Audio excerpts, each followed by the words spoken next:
This is From Bones, created and composed by Mark Stephen Nordlund. Boohousebooks.com.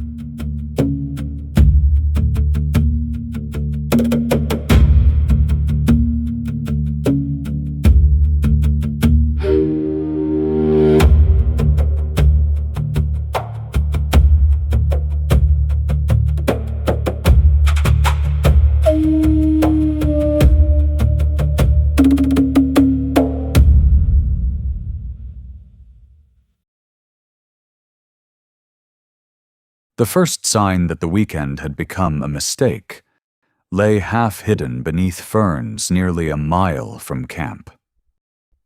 Nobody noticed it. Not yet. The convoy reached the clearing shortly after noon on Friday. After the paved road became gravel, the gravel became dirt, and the dirt finally dissolved into two old logging ruts nearly swallowed by grass. 3 pickup trucks and 2 SUVs crawled single file through the last mile of forest, their tires snapping dead branches and flattening weeds that sprang half upright again behind them. Logan leaned out the window of the lead truck and whooped as the trees opened. "There she is!" he shouted. "Civilization ends here." The clearing spread wide and green beneath a bowl of towering pines. Waist-high grass rippled in the wind. Mossy boulders rested beneath the trees like the remains of an older world. Somewhere nearby, water moved over stone. Rachel climbed down from Noah's passenger seat and turned in a slow circle. The place was beautiful. That was the first thing she thought. The second was that it felt sealed. The forest did not simply surround the clearing, it seemed to close behind them. The logging ruts disappeared into the grass almost as soon as the last SUV rolled through. The nearest paved road lay nearly an hour behind them. Cell service had vanished miles earlier. By the time Logan cut his engine, the rest of the world felt less like a place they could return to, and more like a rumor. "That road better still exist on Sunday," Tyler said, stepping out with his camera already hanging from his neck. Logan slapped the hood of his truck. "Relax, I downloaded the map." "You downloaded one blurry map from a hunting forum," Rachel said. "And tied marker tape at the split," Logan said, "which makes me both a leader and a survivalist." Mia lifted a cooler from the back of Ashley's SUV. "You brought 1 roll of duct tape, 3 cases of beer, and no toilet paper." "That makes him a college student," Ashley said. Ethan raised both hands. "As an engineer, I can confirm the beer-to-toilet paper ratio is unsustainable." "Nature provided," Logan said, sweeping one arm towards the trees. "Nature can keep it," Mia replied. 10 students from Halloway University spilled into the clearing with tents, coolers, speakers, sleeping bags, fishing gear, and enough food to survive 3 days without acknowledging adulthood. It was the last free weekend before senior year began. After that would come internships, applications, jobs, leases, debts, and the slow scattering everyone pretended not to dread. Rachel watched them divide into their usual roles. Logan gave instructions no one had asked for. Ethan turned the instruction-giving into jokes. Ashley wandered through the grass gathering wildflowers because she liked making ugly places pretty and pretty places prettier. Mia followed her with 2 tent poles over one shoulder. Jordan found a football within 5 minutes and began challenging people before the tents were even unrolled.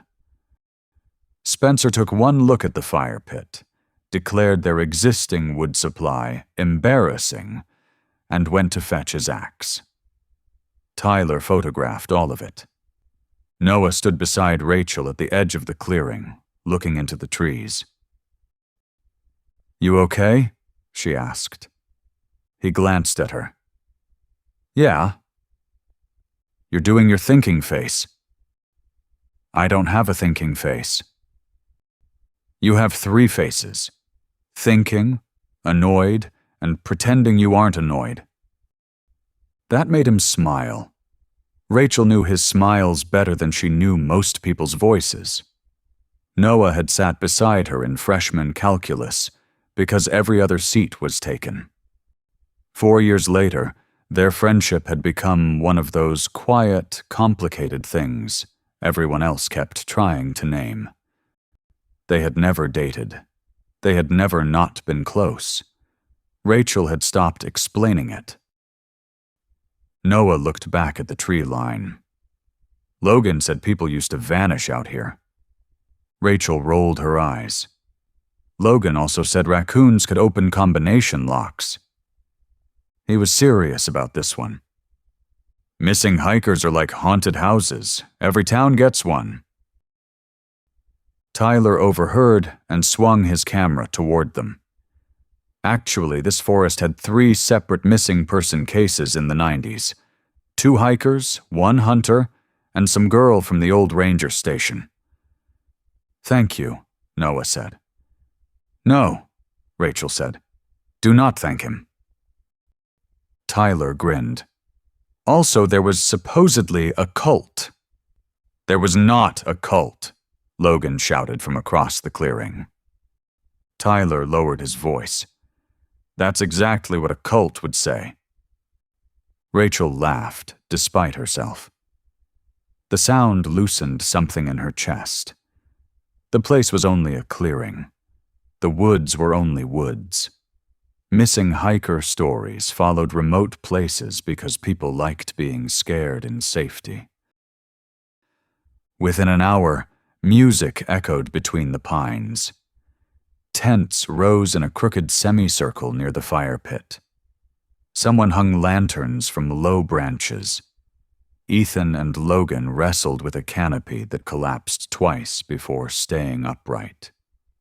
Jordan hit Spencer in the shoulder with the football and immediately apologized when Spencer raised the axe. Everything felt ordinary. That was what Rachel would remember later.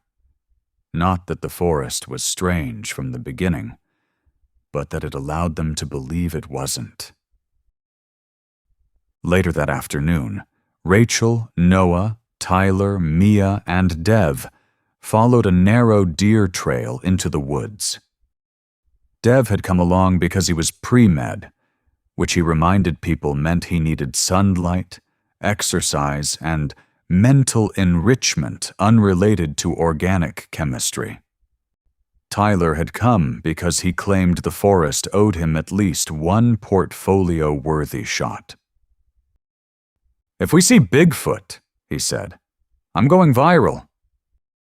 "If we see Bigfoot," Rachel replied, "I'm running faster than you." "You can't." "I don't have to. I only have to run faster than 1 person." Tyler sighed. "I regret becoming friends with all of you." "Too late," Mia said. "Senior year. No refunds." The trail narrowed until ferns brushed their legs. Shafts of sunlight pierced the canopy in pale columns. The deeper they walked, the quieter the forest became. At first, Rachel blamed the music fading behind them. Then she realized it was more than that. She could not hear birds. Tyler stopped. "Hey." A deer lay several feet off the trail, half hidden beneath ferns. At first, Rachel thought it had been dead for days. Brown hide still covered most of the body. Dried strips of muscle clung to its shoulders and haunches. Then she looked closer, and her mind refused the shape. The carcass had collapsed inward. Its legs lay flattened against the earth, empty as sleeves. The ribs were gone. The spine was gone. The skull beneath the torn skin of the head was gone, leaving the face deflated and wrong. Mia stepped back. "Oh, that is not okay." Dev crouched without touching it. "There aren't any bones." Noah frowned. "Scavengers?" Dev looked up at him. "Scavengers don't remove a skeleton and leave the skin like this." Tyler lifted his camera, then lowered it. "Should I photograph it?" "No," Mia said. "Yes," Rachel said at the same time. Mia stared at her. Rachel swallowed. "I mean, if something weird is happening, we should have proof." Tyler crouched and took several shots. The flash looked obscene in the dim green light. Dev leaned closer. "There's a cut." "Where?" Noah asked. Dev pointed near the deer's abdomen. Rachel saw it only after he indicated it. A narrow incision sealed with a thin amber film, almost like dried sap. Around it, the hide looked too clean. Not torn. Opened. Dev's expression had changed. The joking pre-med detachment had left his face. "That isn't bite damage," he said. The air seemed colder beneath the trees. Tyler shifted position to take one more photograph. "There's something behind it." Rachel followed his gaze. Several pale shapes stood among the ferns a few yards beyond the carcass. At first they looked like dead branches stripped of bark. Then sunlight caught one, and she saw a smooth white curve. "Bones?" Noah said. Dev rose slowly. "Maybe." They did not go closer. No one suggested it. The deer was already too much. As they turned back toward camp, Rachel noticed a faint smell beneath the ordinary damp odor of moss and soil. Sweet, chemical, almost like fruit left too long in the sun. She glanced back once. The collapsed deer lay in the ferns like a costume someone had stepped out of. By sunset, the clearing had become the kind of celebration everyone had imagined during months of planning. Lanterns glowed from branches. Music pulsed through the trees. Smoke from the fire drifted into the darkening sky.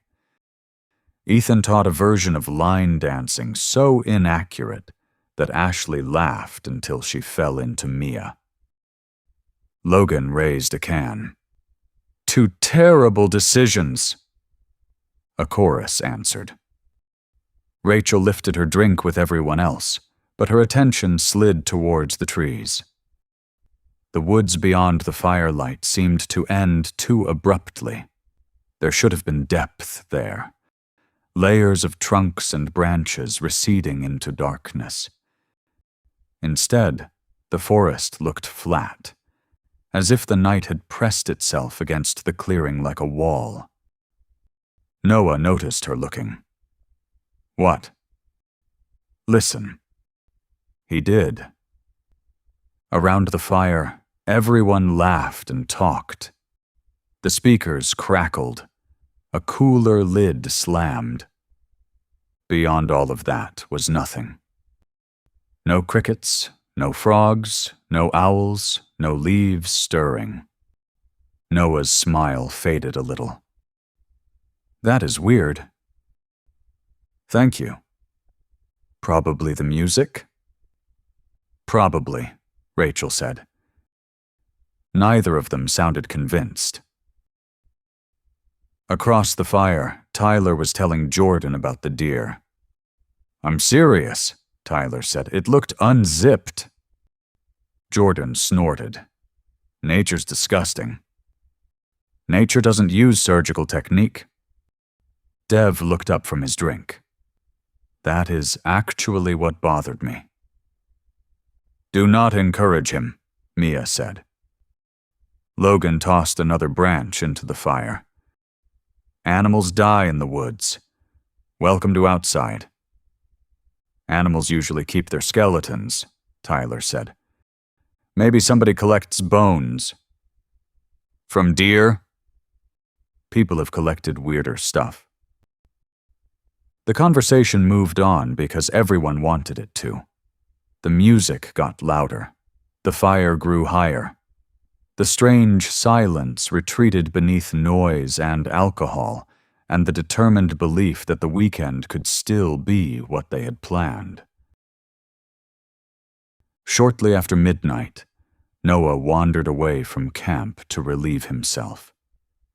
The firelight shrank behind him after only a few steps. By the time he reached the edge of the clearing, the campsite had become little more than orange flicker and human voices. He had just zipped his jeans when something cracked in the darkness. Not a twig, not even a branch.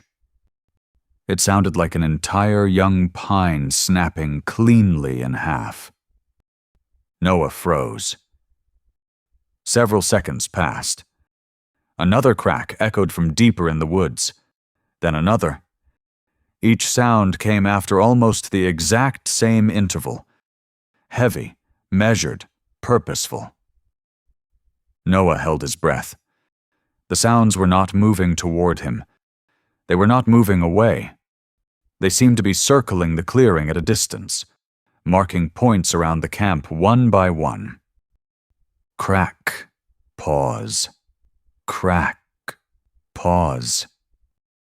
Something large moved through the blackness beyond the trees. Noah backed toward camp without turning around. By the time he stepped into the firelight, his pulse hammered in his throat. Rachel saw his face. What happened? He looked past her towards the woods. Nothing. The lie felt foolish as soon as he said it. Morning arrived beneath low clouds. The clearing looked as though a tornado had thrown a college party and regretted it. Empty cans glittered in the grass. Sleeping bags lay half outside tents. Someone had lost one shoe near the fire pit. Ethan woke under the picnic table with no memory of choosing it as shelter. "Morning, Princess," Logan said. Ethan opened one eye. "I hate all of you." "You say that every trip." "Because you're consistently terrible." People cooked breakfast over the fire. Tyler wandered around photographing fog. Ashley braided flowers into Mia's hair. Spencer sharpened the axe with the solemn concentration of someone enjoying being useful. For a while, the unease from the night before seemed distant. Then Ashley suggested hiking to the creek, and 8 of them went. The water lay less than 20 minutes from camp, cold and clear, sliding over smooth stones beneath leaning cedars. Jordan skipped rocks. Ethan tried to build a tiny dam and declared it structurally ambitious. Mia filled bottles through a filter while Ashley wandered upstream, still wearing flowers in her hair. Then Ashley stopped. "Guys." Her voice was not loud. It did not need to be. A red fox lay beside the creek where it looked as though it had curled up to sleep, until they came closer. Rachel recognized the impossible collapse before her mind accepted it. The fox's body had flattened inward exactly like the deer. Its fur remained nearly untouched, its legs bent in loose, boneless arcs. The face had caved softly where the skull should have held it. No ribs, no spine, no skull. Dev knelt beside it, his face pale. Same incision. Tyler did not raise his camera this time. Near the fox's belly, another narrow cut had been sealed with amber film. A faint, sweet smell clung to the body. Mia covered her mouth. "What does that?" Dev shook his head. "I don't know." "But you have a theory," Rachel said. "I have a reason to leave." No one joked after that. Noah stood apart from the group, staring into the trees beyond the creek. Rachel walked over beside him. "You heard something last night," she said. He did not ask how she knew. "Trees breaking," he said, "one after another." "An animal?" "No." "A person?" He looked at her then. "I don't know what I think." That answer frightened her more than certainty would have. When they returned to camp, Tyler finally showed everyone the photographs of the deer. He enlarged the shot until the pale shapes behind the carcass filled the camera screen. They were too upright to be natural, too evenly spaced to be random. Bones standing in a rough circle. Logan tried to dismiss it and failed halfway through. Spencer studied the image with narrowed eyes. He had grown up hunting with his father and carried himself in the woods with a calm competence none of the others had. If Spencer had laughed, Rachel might have felt better. He did not. "Something put those there," he said. The words killed the conversation. That afternoon, Spencer went for firewood and did not come back. At first, nobody worried. Spencer was the one person they trusted not to get lost. He knew trees, weather, animal tracks, knife safety, which mushrooms not to eat, and 47 ways to make people feel useless with a hatchet. Then an hour passed. Then 2. Logan cupped his hands around his mouth. "Spencer!" Only the forest answered, and it answered with silence. 7 of them went looking, staying close enough to see one another through the trees. They found the firewood less than 200 yards from the camp. Fresh-cut branches lay scattered across the ground. Spencer's red baseball cap rested beside them. Rachel picked it up. The brim was damp with moss. "No blood," Ethan said. "No footprints," Jordan added. Noah crouched beside the dropped wood. "He didn't set this down." "What do you mean?" Mia asked. "He dropped it." Rachel turned and saw the tree. 3 deep grooves had been carved down the trunk of a fallen cedar. They ran nearly 3 feet, perfectly parallel, through bark and into fresh, pale wood. Noah touched one, then pulled his hand back. "Not claws," Tyler said weakly. Spencer's name echoed through the forest again and again. Nothing called back. Then brush moved beyond the next rise, and everyone froze. Something large passed between the trees, hidden by fog and trunks. Branches bowed beneath its weight. It did not crash through the woods like an animal startled into flight. It moved with control, with direction. Ethan tightened his grip on the hatchet he had borrowed from Spencer's pack. "We need to go." Nobody argued. They returned to camp with Spencer's cap and no explanation. The music stayed off after that. By dusk, the clearing no longer felt like theirs. The tents seemed too thin. The vehicles seemed too far apart. The trees stood too close. Logan tried to take charge because that was what Logan did when he was afraid. "We leave at first light," he said. "We do not split up. We do not go looking for Spencer in the dark. We drive out, get signal, call the sheriff, and come back with people who know what they're doing." Mia's voice shook. "What about Ashley's SUV? It's blocking Jordan's truck." "I'll move it," Ashley said. She crossed the clearing and climbed in. The dashboard lit up.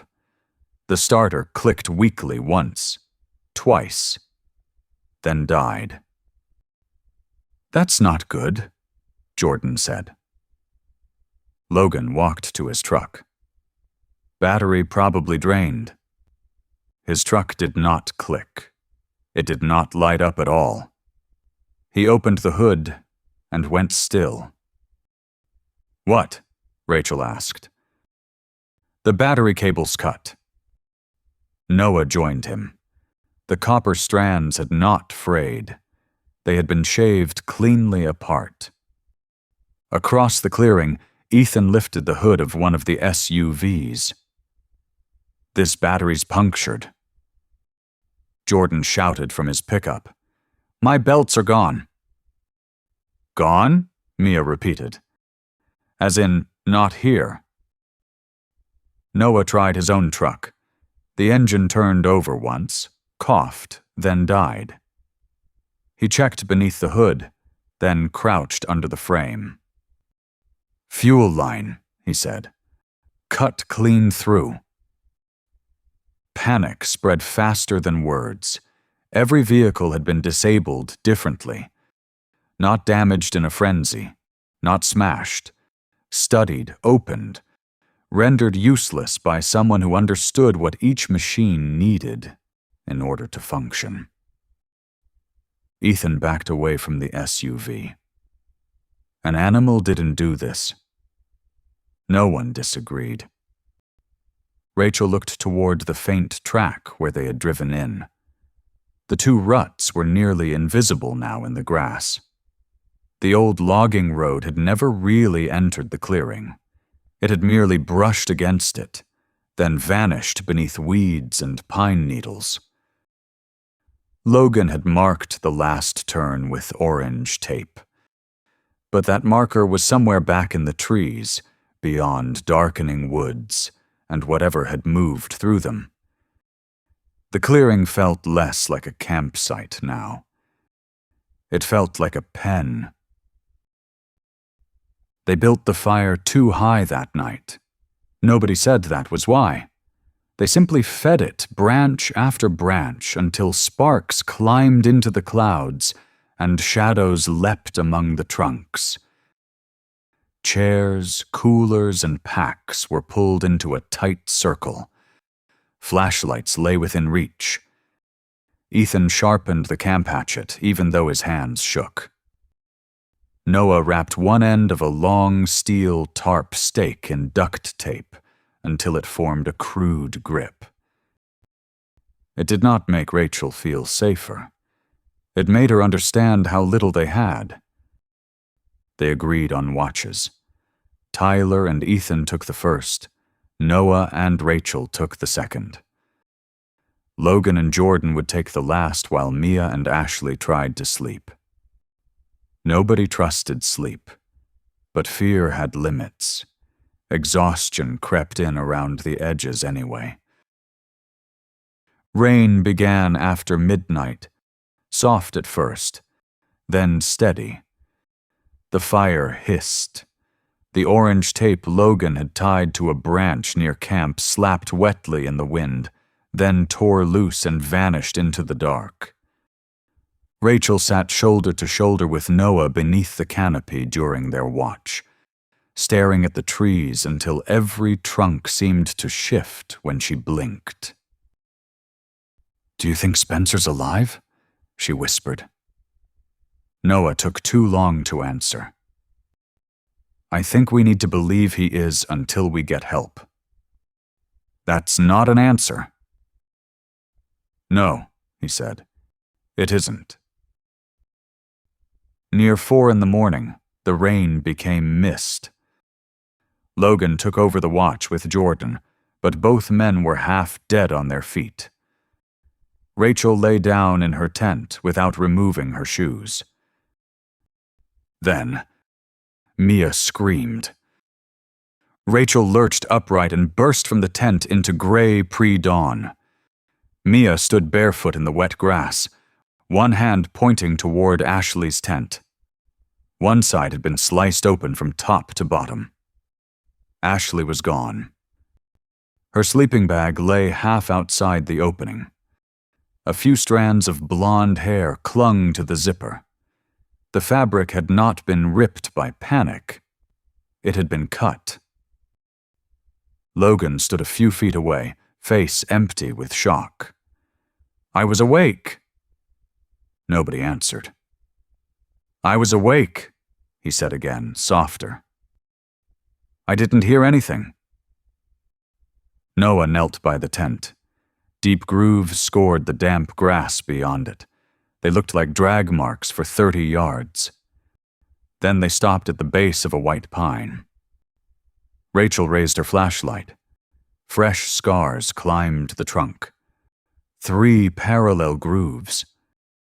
High above, nearly 40 feet from the ground, broken branches hung at impossible angles. Mia made a sound that was almost a sob. It took her up. No one said bear. No one said person. No one said anything for a long time. They packed in less than 15 minutes. No one cared about tents or coolers anymore. They filled backpacks with bottled water, protein bars, batteries, first aid supplies, knives, flashlights, and whatever tools might serve as weapons. Ethan carried the hatchet. Logan kept a tire iron. Noah carried the steel stake. Tyler wore his camera because, as he said in a voice that did not sound like his own, somebody needed proof. They tried to find the way out by following the tire marks. There were none. Overnight rain had softened the ground into dark mud in some places, and washed it clean in others. Where the old track should have left the clearing, deadfall had been dragged across the grass in a low, tangled wall. Not fallen, dragged. Branches had been woven together with strips of bark until the opening into the trees looked like ordinary forest. Logan tore at it with both hands. This was the way. "Are you sure?" Jordan asked. "Yes." But when they forced through it, the trail beyond split into 3 faint skid paths, left by logging equipment decades earlier. Logan's phone was nearly dead. The downloaded map would not load beyond a frozen blue dot in an ocean of green. No one had brought a real compass because no one had imagined needing one. They chose the middle trail. 20 minutes later, they reached the creek. The same creek. The same bend where they had found the fox. Jordan stopped walking. "We're lost." "We're turned around," Logan said. "That's the same thing." No one argued. Fog drifted between the trees. The forest did not need to rearrange itself. Panic did that well enough. Every trunk looked like the last. Every fern-covered slope seemed familiar. The old logging paths branched and faded and reappeared in ways that might have made sense to men who cut them 40 years ago, but not to terrified students running on no sleep. It was Ethan who saw the first structure. He lifted one hand. "Don't move." At first, Rachel thought it was a dead sapling standing among the ferns. Then she noticed the color. White. Too white. A cluster of deer leg bones stood upright, tied together with long strips of dried sinew. Smaller bones spiraled around the center in a repeating pattern. Vertebrae had been stacked one atop another with unsettling precision until the whole thing stood nearly 7 feet tall. The wind shifted, and the bones clicked softly together. Tyler whispered, "It's built." Noah circled it without touching anything. Not piled. Built. Several larger bones had been carved with shallow geometric symbols. Lines intersected curves. Angles repeated. Marks had been etched beside joints as if to measure where each piece belonged.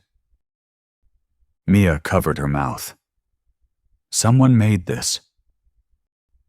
Rachel turned and saw another structure deeper among the trees.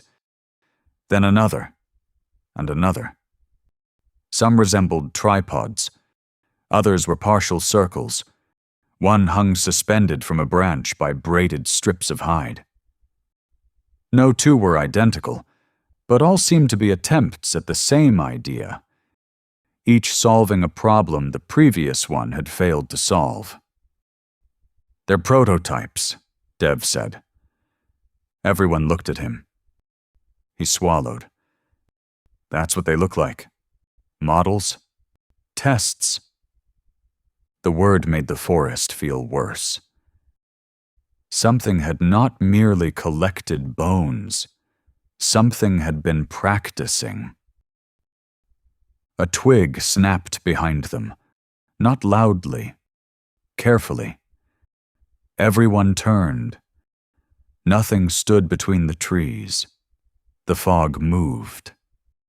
Rachel felt the watcher before she saw anything. The sensation was physical, almost pressure against the skin. Something was studying them with the same patience they had brought to the bone structures. Noah lowered his voice.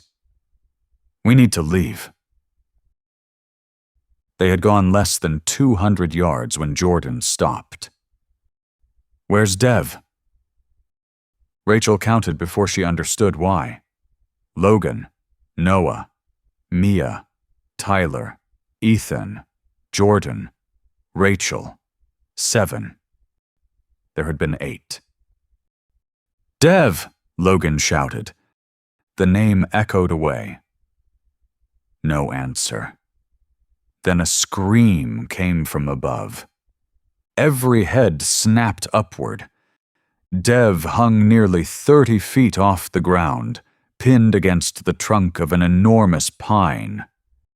For one impossible second, Rachel thought the tree itself was holding him. Then the thing shifted. The creature clung to the trunk as naturally as a lizard clings to stone. Its body stretched nearly 9 feet from skull to tail, dark green scales blending with bark and shadow. Pale bony ridges ran from its brow down its spine. Its limbs folded at unsettling angles, powerful and precise.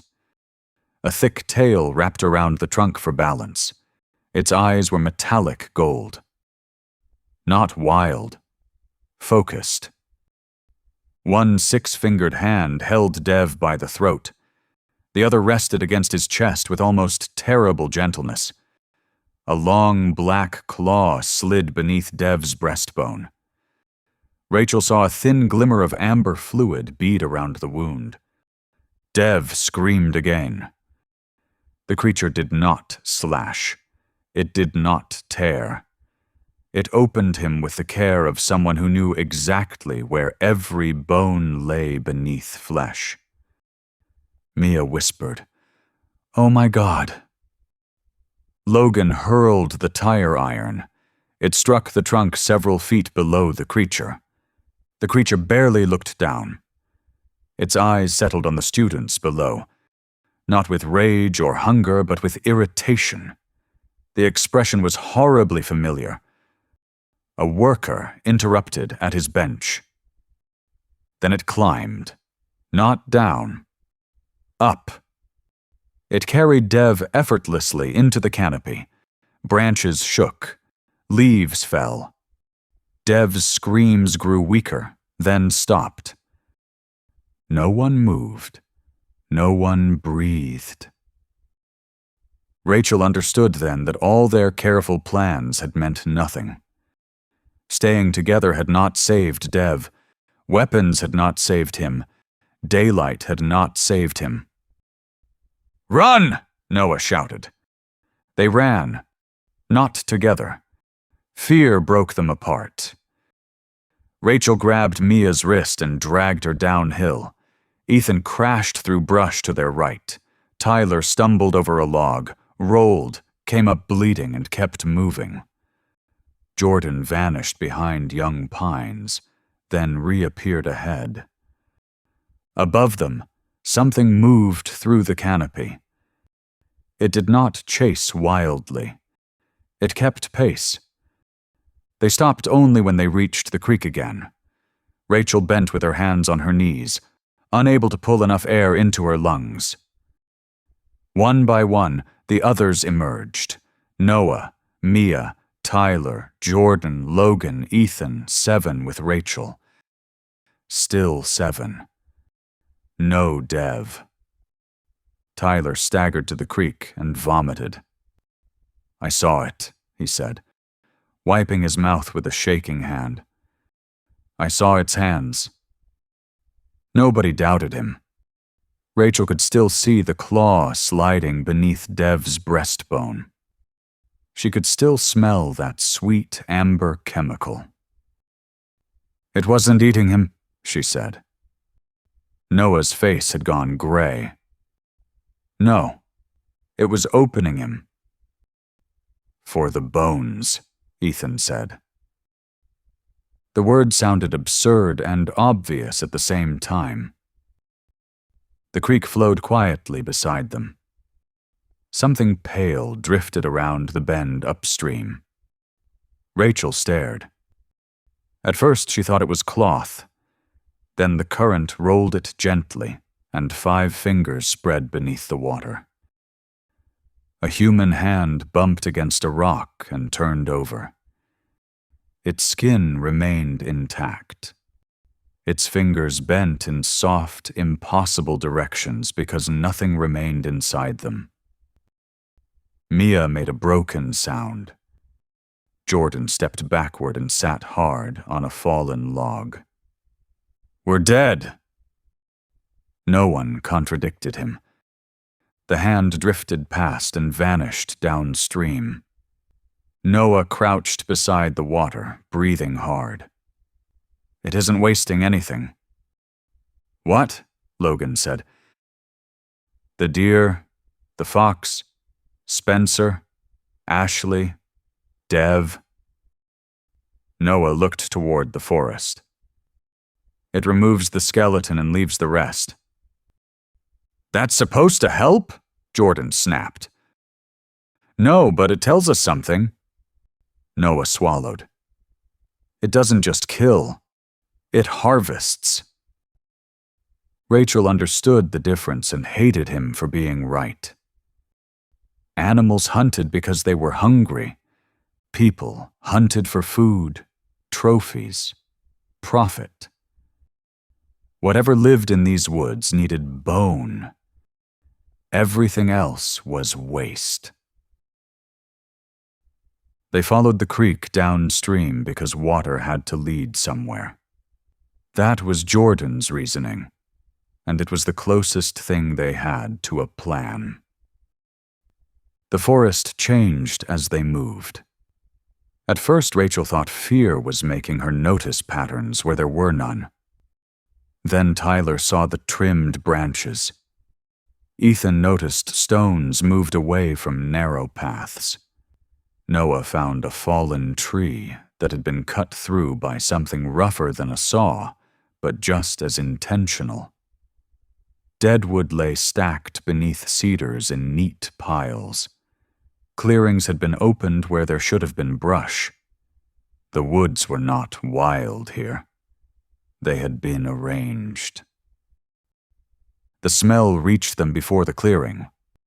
Rot.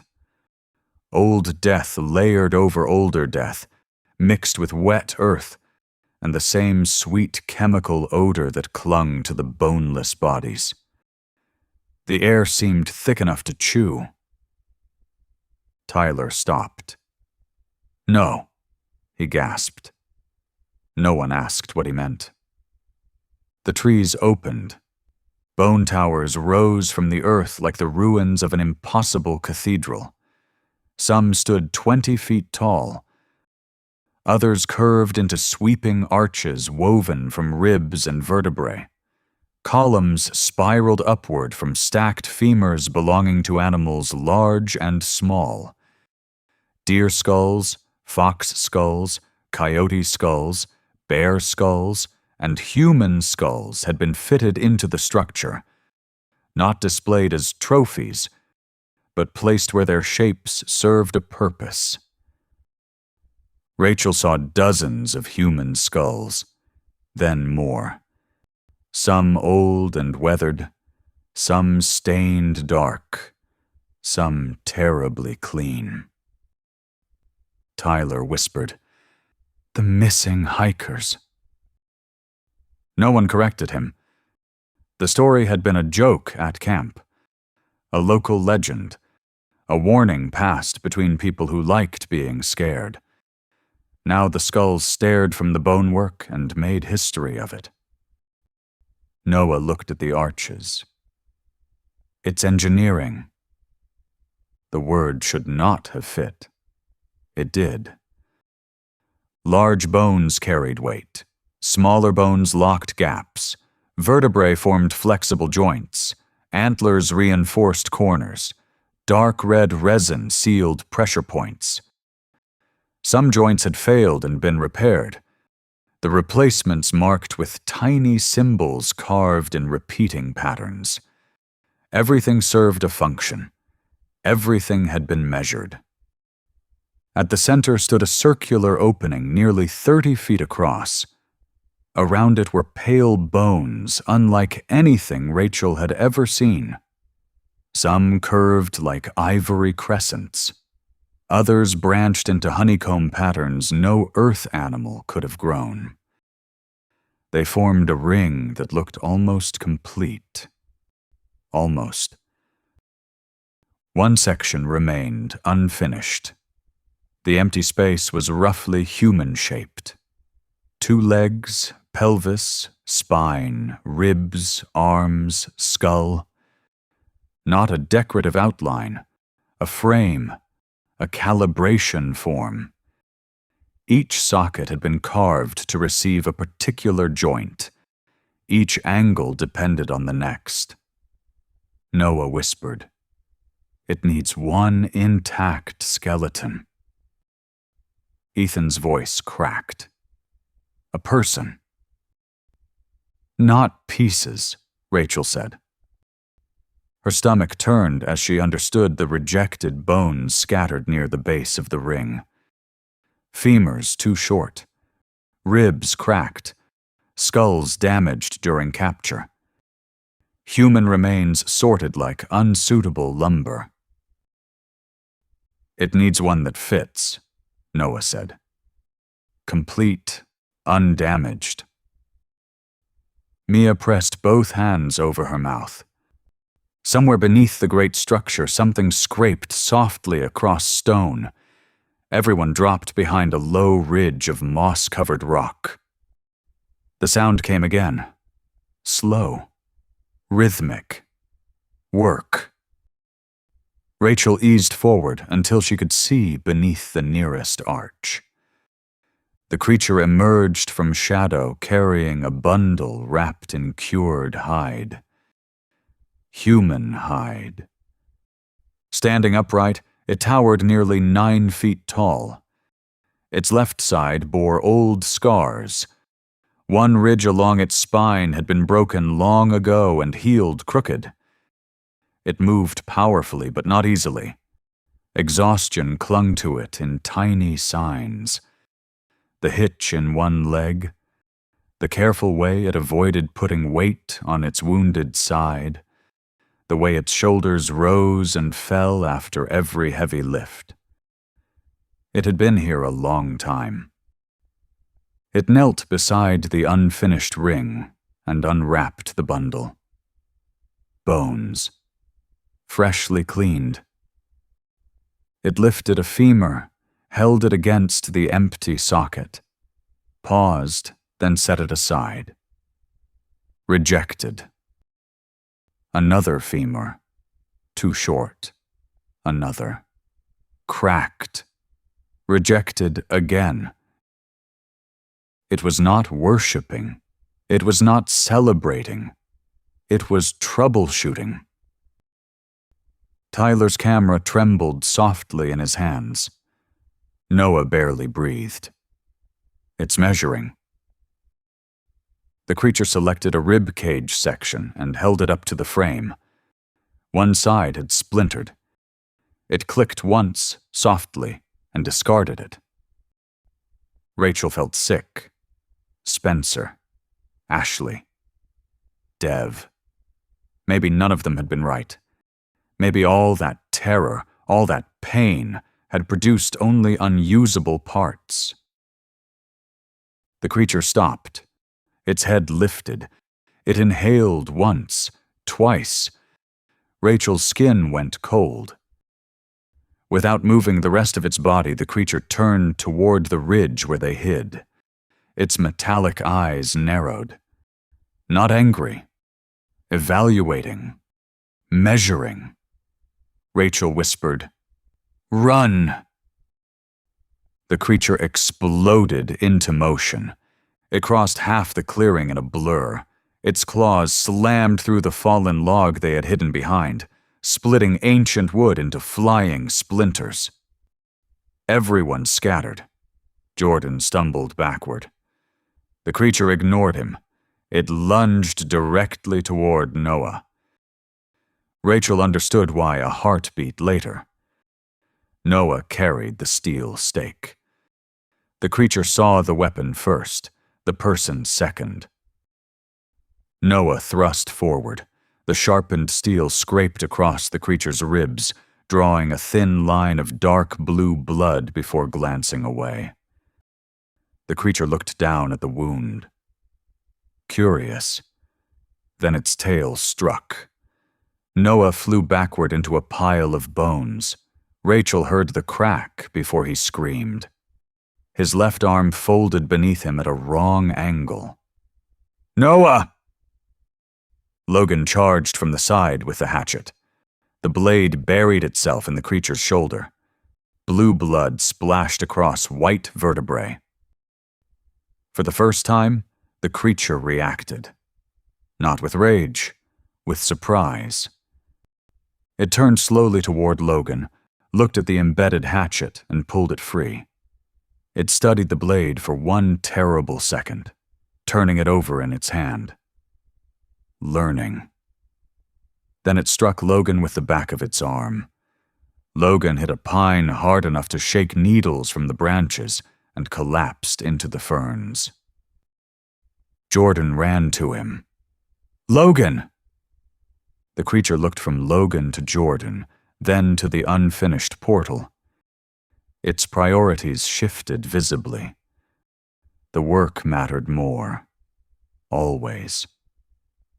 Noah staggered upright, his broken arm hanging uselessly. With his good hand, he lifted the steel stake again. Rachel grabbed the fallen hatchet. Her hands were slick with blue blood. The creature advanced slowly. That was the worst part. Predators rushed. This thing walked with the calm certainty of something that had already solved the problem. Its eyes moved from Noah to Rachel, then to Jordan, kneeling beside Logan. Not choosing prey, selecting material. "It only needs one of us," Noah said. Rachel tightened her grip on the hatchet. "One complete skeleton," Ethan said, voice hollow. The creature lunged toward Jordan. Jordan never saw it coming. One moment he knelt beside Logan, The next 6 long claws wrapped around his waist and lifted him from the ground. He screamed as the creature turned toward the unfinished ring. Rachel ran after it. The hatchet bit into its hip. Blue blood splattered across the bonework. The creature stumbled. Jordan slipped from its grasp and hit the ground hard. Noah drove the steel stake into the creature's side. This time the point found flesh between plates. The creature shrieked. The sound tore across the clearing like metal dragged over stone. It twisted violently. The stake ripped free. Dark blue blood ran down its ribs. For the first time, the creature looked angry. No, not angry, frustrated. Like a craftsman watching vandals damage the work of years. It made a rapid series of metallic clicks. The sound echoed through the bone cathedral. For a moment, nothing answered. Then another series of clicks came back. Not from the forest, from the unfinished ring. The air inside the circular opening trembled faintly, as if something far away had heard. Jordan stared at the portal. The creature turned toward the ring, listening. Whatever answer it received changed everything. Its posture shifted. Its eyes brightened. It glanced at the surviving students and then back to the gateway. Rachel felt the truth settle into place. It was close. After years, maybe decades of harvesting and building and failing, it was close enough to be heard. Home was listening. Noah saw Rachel looking at the structure. "The machine," he said. She understood. The creature was terrifying, but it was not the real danger. The gate was. Rachel ran toward the nearest support and swung the hatchet.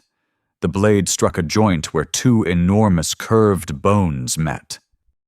Crack! The sound was small. Then the support shifted less than an inch, and a low vibration rolled through the entire structure. The creature whirled. Fear crossed its face. Not fear for itself. Fear for the gateway. "Noah!" Rachel shouted. "Break it!" Noah jammed the steel stake between 2 interlocked vertebrae and threw his weight against it with his good arm. The joint snapped apart. High above, dozens of bones clicked as weight redistributed through the ring. Ethan moved next. He grabbed the tire iron Logan had dropped and drove it into a lattice of ribs, prying until 3 ribs burst from their sockets. Tyler hesitated only a second before slamming his camera bag, tripod and all, into a delicate column of smaller bones. "Sorry," he gasped to no one and hit it again. Mia seized a weathered femur and smashed at a cluster of vertebrae until the whole section sagged inward. The creature abandoned Jordan. It raced from one break to another. Repair, turn again. Its claws moved with astonishing precision, fitting bones back into exact positions, wiping dirt from sockets, reseating joints as though every piece existed in a map inside its mind. But it was bleeding now. Slower. Tired. Every repair cost it time, and every second bought the humans another break. "Keep moving!" Noah shouted. "Don't let it finish!" They scattered through the cathedral, destroying whatever they could. Rachel broke a support and dove aside as the creature lunged to repair it. Ethan tore loose locking pins made from finger bones. Tyler used his camera flash whenever the creature came too close, startling it just long enough for Mia to crawl under an arch and rip free a bundle of smaller ribs. Jordan, sobbing with rage, left Logan's side only long enough to swing a broken antler into the base of a column again and again. The completed ring began to hum. Rachel stopped. The air inside the circular opening shimmered like heat over pavement. The forest beyond it blurred, folded, disappeared. Darkness filled the center. Not blackness. Distance. Something impossibly far away now occupied the space where trees had stood. A copper sky. Towering crimson trees. A warm wind moving giant fern fronds on the other side, though no wind touched Rachel's face. The creature stopped repairing. It stared into the opening. Its shoulders lowered, its breathing changed. For the first time since Rachel had seen it, the creature looked neither calculating nor violent. It looked exhausted, relieved. Home stood only a few feet away. Then another figure appeared beyond the gateway, larger than the stranded creature, reptilian. Carrying a long pole across its shoulders, it walked between crimson trees with the unhurried posture of someone returning from ordinary work. A second figure emerged behind it, then a third. They stopped. One turned its head toward the unstable opening. Mia whispered, "They can see us." The creature clicked rapidly through the gate. The distant figures answered. Noah's face hardened. If it opens, they'll know Earth is here. Rachel raised the hatchet. The creature saw her move. For the first time, panic truly transformed its face. Rachel swung at the nearest load-bearing column. The blade cut deep into a heavy locking bone. Ethan struck beside her with the tire iron. Mia threw her weight into the weakened support. The column split.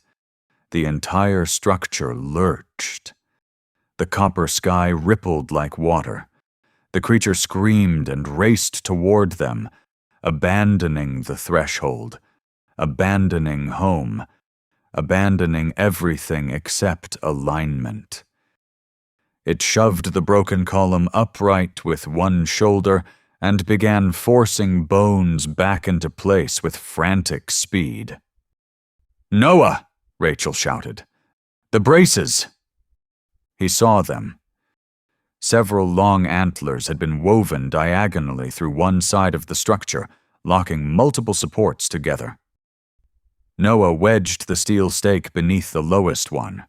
His broken arm hung uselessly. His face had gone white with pain.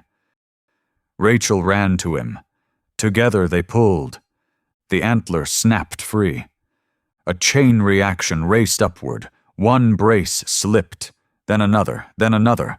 An entire side of the ring shifted several inches. The hum became a grinding roar. The gateway flickered wildly. For one impossible instant, Rachel saw beyond the crimson forest. Cities. Enormous white cities spread beneath the copper sky, towers of polished stone, bone, and shimmering crystal rising along cliffs and rivers. Circular gateways stood throughout them like roads or stations. Thousands, millions of reptilian figures moved through plazas and over bridges. Workers, families, travelers. Ordinary lives arranged around impossible architecture. The creature was not unique. It was not some nameless monster born in the woods. It was a stranded engineer from a civilization so vast, Earth had never mattered to it at all. The realization struck Rachel with terrible force. Then the gateway screamed, not with sound, with reality. The circular opening folded inward. The copper sky fractured into impossible angles. The creature stared at the collapsing portal with naked horror. Years of work died in front of it. It made one final series of clicks. Not at Rachel. Not at Noah. Toward home. Rachel did not know the language, but she understood grief when she heard it. The portal collapsed. Space bent inward. Every bone in the immense framework shifted at once. Towers leaned, arches cracked. Thousands of ribs and vertebrae burst from their sockets and rained across the clearing in an avalanche of white. "Move!" Ethan shouted. Tyler was trapped beneath a fallen lattice. Ethan grabbed his jacket and hauled him backward, just before a column smashed where his legs had been. Mia disappeared beneath a wave of smaller bones. Jordan dove after her, caught her wrist, and pulled until her head and shoulders emerged, coughing white dust. Logan lay near the pine, barely moving. Jordan turned toward him, but a great arch groaned overhead. "No!" Jordan shouted. Ethan tackled him backward as the arch collapsed over Logan in a thunder of bone and resin. Rachel saw Jordan's face twist with grief before the ground beneath her cracked. The center of the portal was not exploding. It was disappearing. Earth, stone, roots, and broken bones folded downward into a dark point where the gateway had been. The creature slid toward it, claws gouging trenches through the soil as it fought the pull. Rachel lost her footing. "Noah!" He caught her jacket with his good hand. The sudden weight nearly pulled him down. Rachel clawed at the dirt. Noah dug his heels into the ground and screamed through clenched teeth. Tyler and Ethan were on the ridge above, dragging Mia and Jordan clear. Rachel saw them through the storm of falling bones. Alive. Bloodied. Terrified. On Earth. Then the ground under Noah gave way. Rachel caught his wrist. Their fingers locked. The creature slid beside them, one arm outstretched toward the fading image of home. For one impossible heartbeat, all three reached for the same stable patch of ground. None of them found it. Gravity chose another direction. Rachel's hand closed around the creature's forearm. Noah still clung to Rachel. The dying gateway swallowed them together. The last thing Rachel heard from Earth was the roar of 10,000 stolen bones crashing back into the forest, where they had always belonged. Warm sand pressed against Rachel's cheek. She opened her eyes slowly. For several seconds, she could not remember where she was. Then she saw the sky. Copper. Not sunset. Not sunrise. The sky itself held a faint metallic color, crossed by ribbons of pale green cloud drifting from horizon to horizon. 3 moons hung overhead. One was a white crescent. Another was small and blue.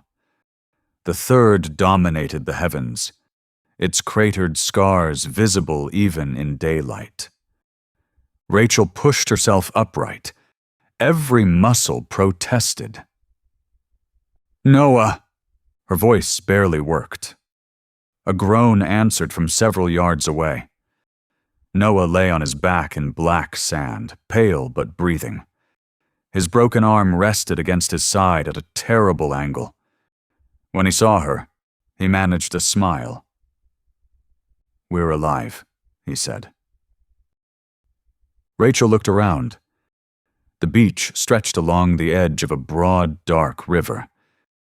Beyond it rose a forest of giant fern-like trees with crimson fronds. Insects the size of birds moved through the air on transparent wings. Far away, something huge disturbed the river and vanished beneath the surface with a sound like a house sinking. "I don't think," Rachel said, then stopped. Her voice shook too badly. Noah finished for her. "We're not home."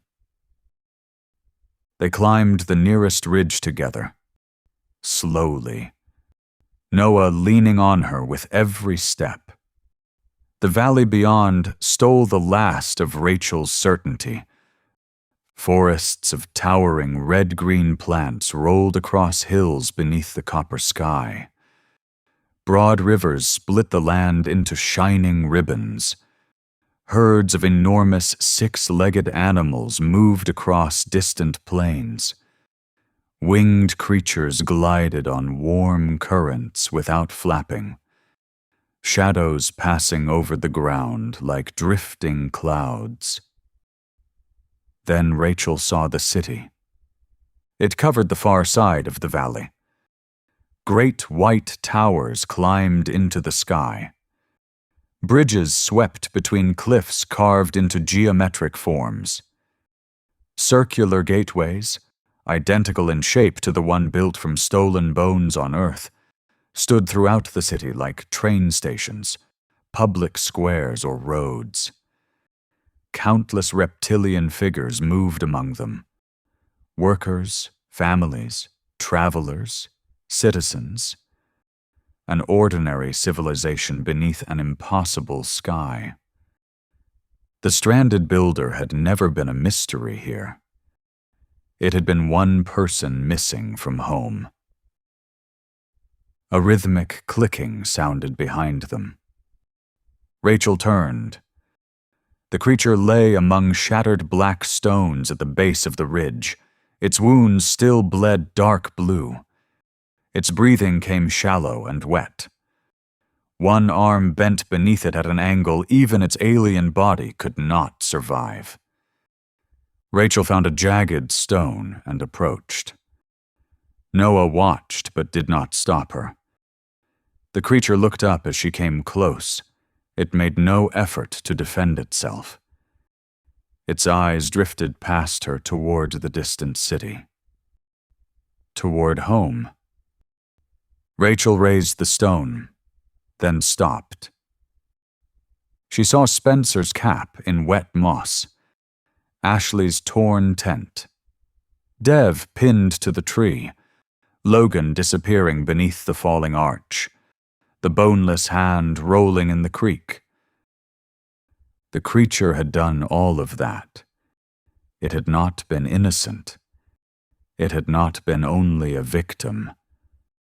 But now, with its city shining across the valley and death closing around it, Rachel also saw something worse than a monster.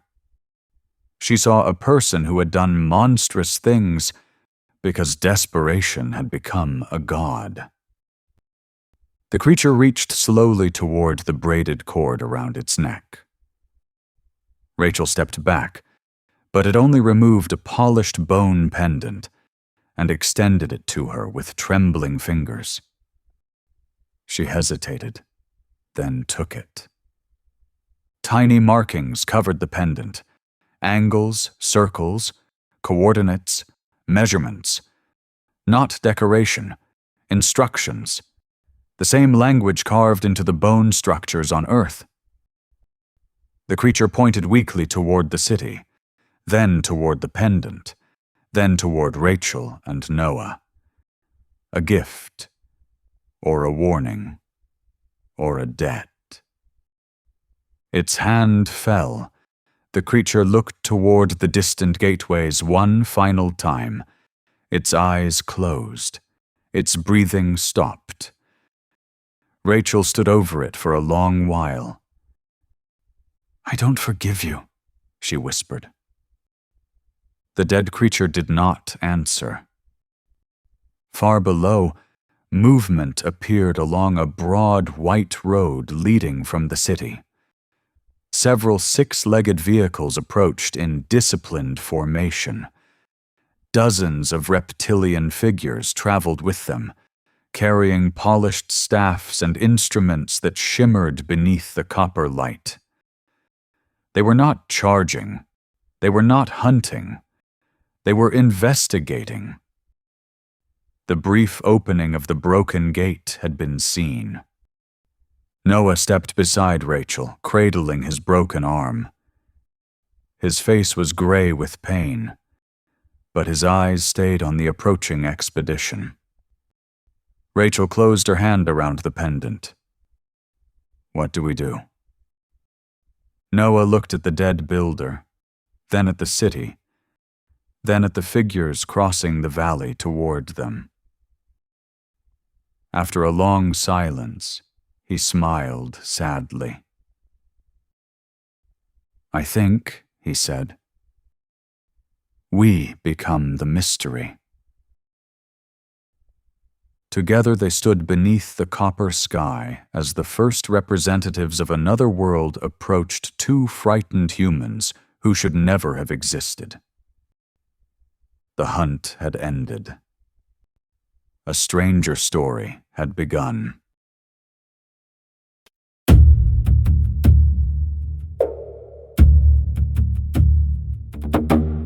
This was From Bones, created and composed by Mark Stephen Nordlund. Boohousebooks.com. Collection paperbacks of these stories are available everywhere books are sold online. Get free early access to these stories by visiting patreon.com/boohousebooks.